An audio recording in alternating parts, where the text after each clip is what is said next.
So when the way we start off these safe examinations is by a history-taking process, which is more or less an interview. And the history-taking process is also a private affair, and we try our utmost to ensure that privacy for the victim whenever she needs to talk about either the incident or anything else related to it.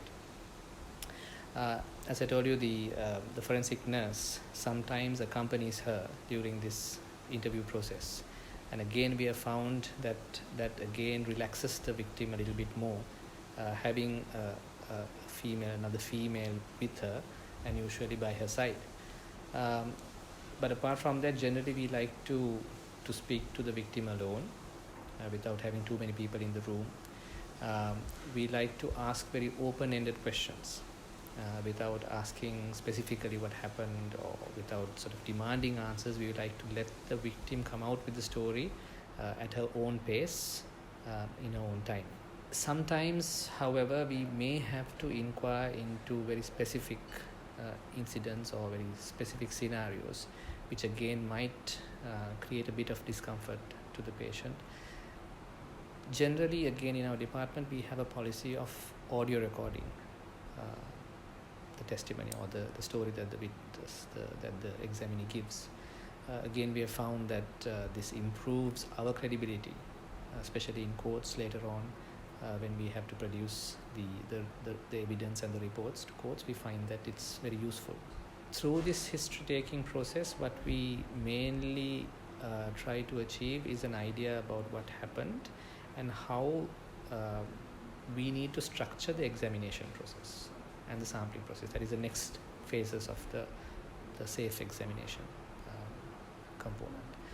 So depending on, let's say, the time when this incident happened, depending on how this incident happened, that will help us to decide whether we need to start off with a sample collection process or whether we can go for a more broader examination, a general and a specific examination into the sexual organs.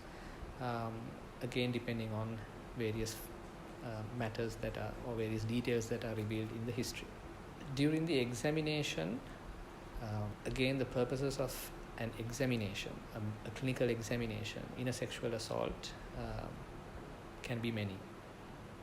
So the objectives are, firstly, to document any injuries, any specific clinical findings on the body.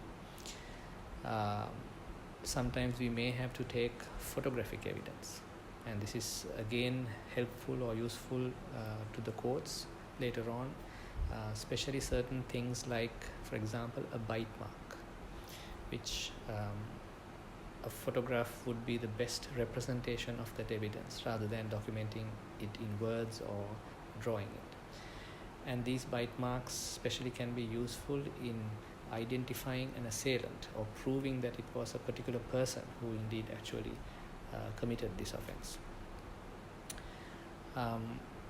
So photography sometimes we undertake during an examination process, again with full informed consent, and we make sure that these photographs are kept totally within our custody and that this would not in any way reveal the identity of the person, and that these photographs are clearly labeled and stored privately and confidentially.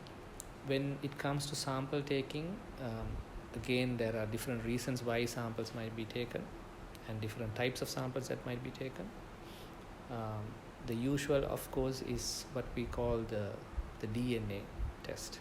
That is, we try to collect a swab that would detect nucleic acid material or DNA material that we can then use to match an assailant. But apart from DNA material, we also sometimes collect samples of strands of hair, samples of semen, samples of saliva, some of them again which can be used through DNA, but all which ultimately may lead to a successful prosecution.